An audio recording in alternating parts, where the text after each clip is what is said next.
Voltando ao estudo destas duas grandes personalidades, Maria, mãe de Jesus, e Paulo. Vamos citar, além deste grande exemplo de obediência de Maria, mais dois exemplos que estão na Bíblia. Se lembra do casamento de Canaã, que foi o primeiro milagre de Jesus na transformação de água em vinho? Maria estava lá. E foi ela que chamou Jesus. Quando o vinho acabou, a mãe de Jesus lhe disse: o vinho acabou. Jesus respondeu: não é preciso que a senhora diga o que eu devo fazer. Ainda não chegou a minha hora. Então, o que Maria disse? Maria disse, olhou para todos os funcionários e disse: façam o que ele mandar. Vou fazer uma pergunta. Por que Maria não transformou a água em vinho? Maria era mãe de Jesus, Jesus humano, Jesus encarnado. Naturalmente, ela tinha mais autoridade do que ele, sobre ele, e nem assim ela exerceu a autoridade que tinha sobre ele. Ela sabia com quem estava o poder. Ela reconheceu com quem estava o poder. Era com Jesus. E ela entregou a ele a missão de exercer o poder. Maria não apenas reconheceu a autoridade de Jesus, mas também instruiu os outros a obedecerem. Maria confiou plenamente que ele agiria no momento certo, submetendo-se à sua vontade. Isso demonstra sua fé e obediência, mesmo sem compreender completamente o plano divino. Lá na crucificação de Jesus, Maria deu outro grande exemplo de obediência. Maria esteve presente ao pé da cruz, durante a crucificação de Jesus. Quanta dor! Uma menina que entregou a vida para Deus, para ser a mãe do nosso Salvador, a mãe do Deus Filho, e viu esse menino crescer na sua casa até os 30 anos de idade, e aos 33 anos de idade, foi para os pés da cruz para ver o seu filho, aquele que ela gerou, morrer crucificado. Mesmo ela tendo todo o conhecimento bíblico que tinha, isso não foi fácil. De maneira alguma, assim como não foi fácil para Jesus ser crucificado, Jesus chorou no Getsêmani, né? Pelos seus poros saíram sangue. Antes da morte, ele suou sangue de medo, mesmo sendo Jesus. Mulher, aí está o seu filho. Jesus disse para Maria na cruz. E a João disse, aí está a sua mãe. Maria aceitou esse novo papel em silêncio, submetendo-se à vontade de Jesus, mesmo em meio à dor. Ela demonstrou obediência ao acolher João como seu filho, pela determinação de Jesus, mostrando que sua fidelidade e submissão ao plano de Deus permaneciam inabaláveis, mesmo o filho estando na cruz. Vamos falar mais um pouquinho de obediência, mas vamos falar da obediência de Paulo, que estava junto com Barnabé neste acontecimento. Eles rejeitaram ser adorados como deuses de Listra. Isso está lá no capítulo 14 de Atos, do versículo 11 ao 15. Após Paulo curar um homem aleijado em Listra, a multidão ficou tão impressionada. Gente, o Paulo tinha poder de cura, de ressurreição, de fazer cego enxergar. Ele poderia, sim, aceitar e não aceitou essa demonstração do povo de adoração. Ele não aceitou. Ele, como homem, com um poder que Deus lhe atribuiu, ele poderia ter se revelado contra Jesus, contra Deus Pai. Ele não se revelou. Ele não chamou a adoração para ele. Olha o que eles disseram. Após Paulo curar um homem aleijado em Listra, a multidão ficou tão impressionada que começou a adorá-lo e a Barnabé chamando-os de deuses. Porém, Paulo rejeitou veementemente essa glorificação. Olha o que ele disse, está lá no capítulo 14, dos versículos 14 a 15 em Atos. Porém, quando os apóstolos Barnabé e Paulo souberam disso, rasgaram as suas roupas. Naquela época, naquela cultura, quando havia uma blasfêmia, quando havia um fato que aborrecesse ao Senhor, eles rasgavam as roupas. E correram para o meio do povo gritando: amigos, por que estão fazendo isso?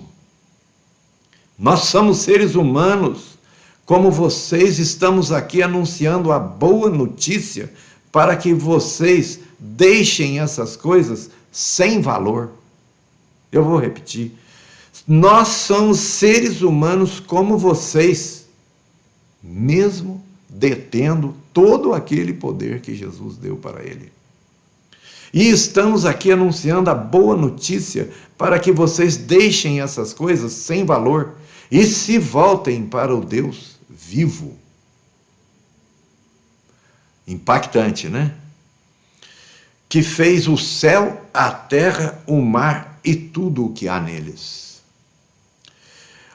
Paulo não apenas rejeitou a adoração, mas imediatamente redirecionou o louvor a Deus, Deus vivo, sublinhando sua obediência, a sua missão de glorificar a Deus e não a si mesmo. Paulo, se ele viesse aqui hoje, agora, você acha que ele mudaria de opinião?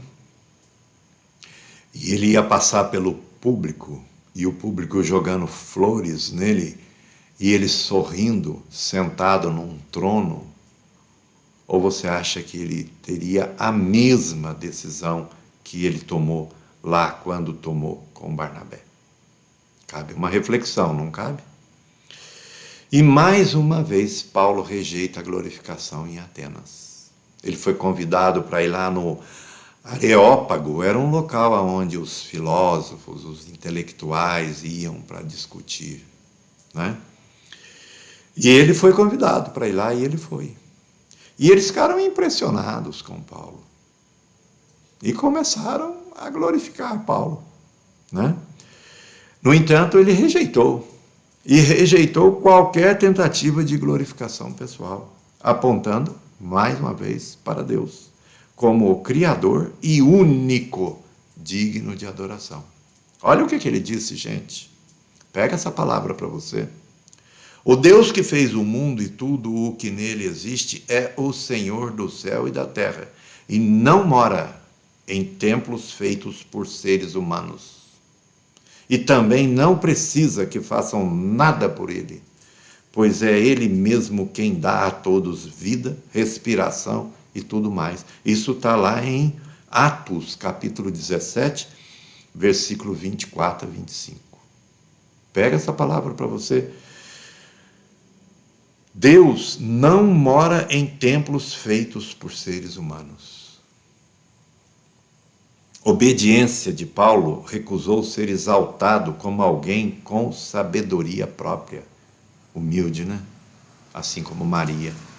A humildade era uma marca de Maria, uma marca de todos os apóstolos.